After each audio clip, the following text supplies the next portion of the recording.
So, hey Donald, we have Stella over here, one of our models for today. Hi Stella. So she has quite fine hair and quite straight hair, but I think it would be perfect for her to get a little bit more movement in it, to lift it a little bit more, and really to give her the extra twist into the hair. What do you think? What tool would be the best tool for her hair when we carve the hair? Yeah, I could see it's dragging her down. It's just, you know, the bangs and she needs a little bit more sexy. A little bit more texture to it. A little more fun to it, right? Exactly. Doesn't that sound good? Yeah. Okay, which tool? We can use the wide tooth carving comb. Yes. Which I think is great. And then I would start with this, and then we'll see after.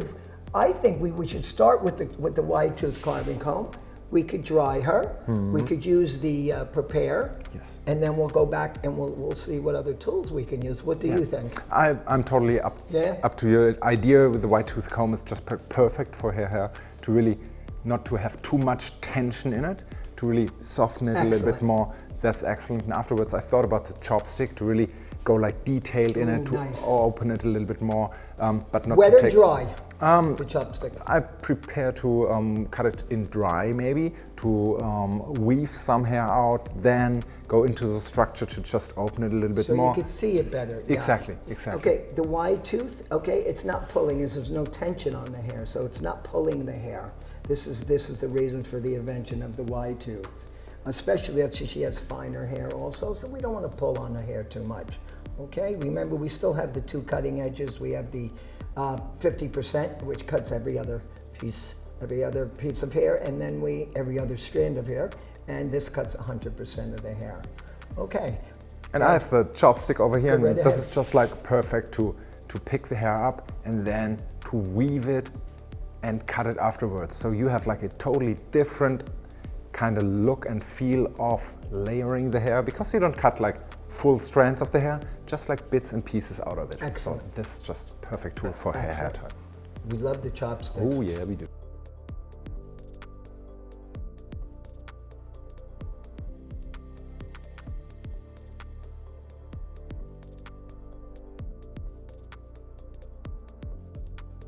I did quite like a simple parting, because I think the good thing is with the carving comb we can go really creative with it. We don't need too many different small partings. We can work quite fluently into the hair, and not with too technical maybe. So I always look at the hair, look at the texture of the hair, and then my carving comb decides where to go. What I did is like a little front parting, because her fringe is already quite short, but for me it's just like too massive. I want to open it a little bit up. I want to have like something to play with in the front area, maybe to put it back also. So I would start in the front area, and then I go with diagonal sections to the side area all the way. Lift it up a little bit, not too much, so it's not too less hair over here. And I carve it like really smooth carvings, to have like more lift in the over here, to have like more texture in the hair, but still keep the length quite long. So when I'm starting, I just separate my first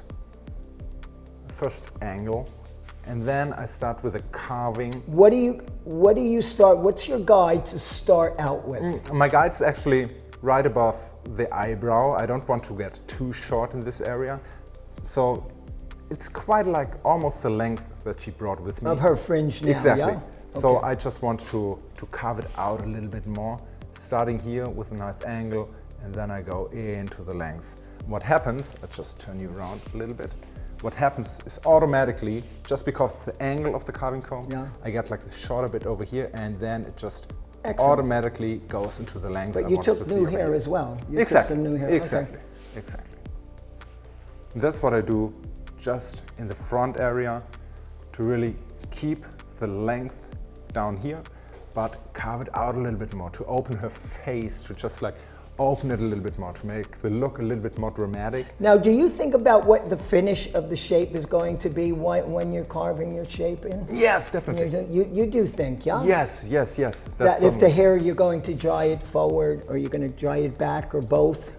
Exactly. And what is cutting with the carving comb do? What is it? Does it create more texture? It creates more texture. It creates more. It's kind of like sexiness. It's more like the hair comes to life again. That's something that I always see. The hair comes to life. Great. And not just it's not just hair anymore. It's just like a lifestyle. It's just a look that just creates. It's getting created with the carving comb. It's another medium. It's another medium for the hair artist to express themselves. I like to call hair a medium, like we're painting with acrylics. Remember the carving comb, the white tooth is a paintbrush. Yeah. And that's how we have positioned this. We're using our shears, we're using our carving comb. It's just we're using our chopstick, which we're going to use later in the shape, in the haircut. Exactly. When I think about hair cutting, we always talk about cutting a line, make a gradation, make layering, make a combination of all three of them. But I think we have a fifth one, and it's making a carving cut. Unbelievable. Now, there's no rhyme or reason to this. It's your feeling to do when you have a new paintbrush. I call them paintbrushes because that's what they are. When an artist paints a picture, he needs more than one paintbrush. You're not going to create a masterpiece with only one tool or one paintbrush. So that's why we're using different tools.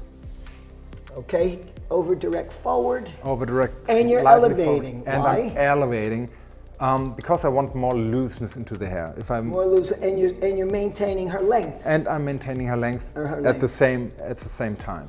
Then the other thing, my finger angle is always, like my elbow is always depending, going to myself. And then the angle of the carving comb when I'm going in, also maintaining the length at the perimeter. And this is something that is quite fluently. You see the shape already, going from the short to the length up here. Already it's looking prettier. And we can move the hair a little bit more. Already when I just touch the hair, I get some movement into the hair. I still have the length. She's so pretty. We just want to soften up and make it look pretty. We want to accentuate your features, huh? Yeah. Okay, she says. Okay. I see you dropping hair out.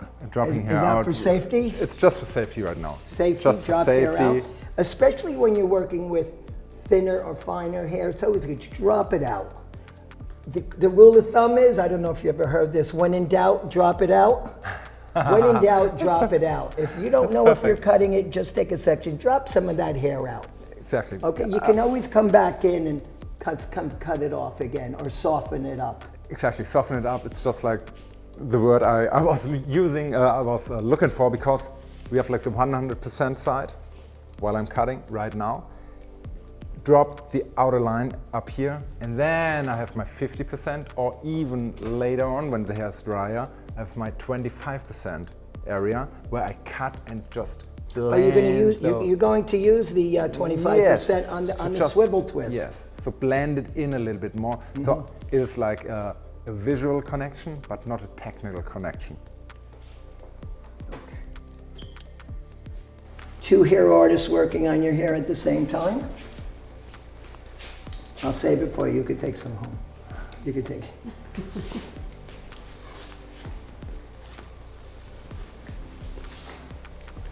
Okay, Daniel's just checking it, see what kind of movement we're getting in it, see where the layers are. Ah, nice.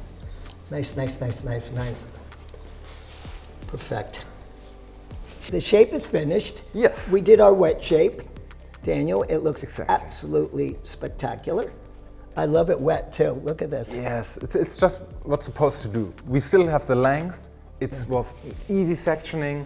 We carved it smoothly through the hair, and this is what we wanted to see. Like a sexy hair, movement, still keeping the length. You didn't cut any length? No, I didn't cut any length yet. No length. We used the prepare. We did some, where's our first layer? Let's see, our first layer is right below the occipital bone. Okay, we did a face frame. Okay, we over directed forward. We elevated just to hold the length, so we didn't make the ends a little bit too fine. And now we're going to blow dry it and do some more finishing. Redefining the shape. We're going to be using our wide tooth, and we're going to be using a couple other the Donald Scott tools. Exactly. Okay, so stand by, don't go anywhere, all right? So I think now we see the final shape after that wet cutting. Now we have some fun, Donald. That's great. Let's turn her around and see the whole thing. Exactly. Okay, so we're just going to take a look at it. Let's take a look at the bottom. Turn her back around. This is Stella.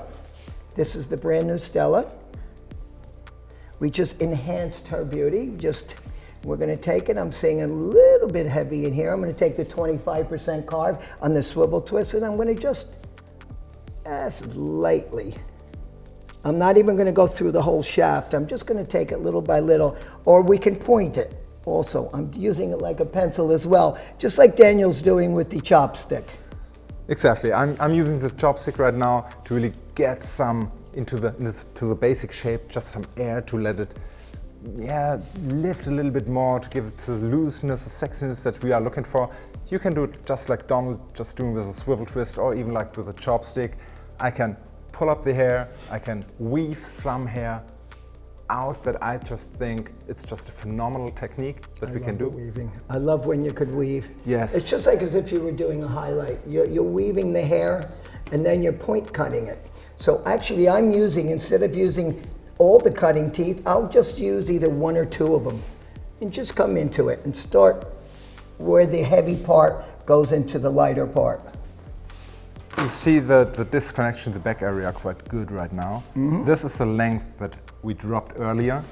Here we have the layers that sit on top of it, and because the hair is quite fine, I always enjoy do like a visual connection with it, with a chopstick, to just get some shorter bits into the transition area. I always call it transition area from the shorter to the longer, just to bevel it in a little bit more. This is where you dropped it out, right? Exactly. Yeah, it's where you drop out. Again, if when in doubt, drop it out. And so we still keep the length, but we have like, just push it a little bit over here. You see what happens, just like the volume that appears, the layers that appear, but still keeping the length, and she has a nice movement into the hair. I just combed her nose a little bit.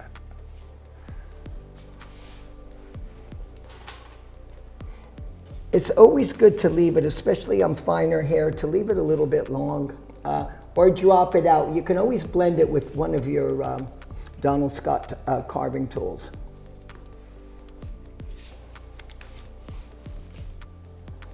Okay, I think I'm done on my side. I don't want to just keep doing it. I'm liking it, loving it actually. Yes. It's gorgeous, just so gorgeous.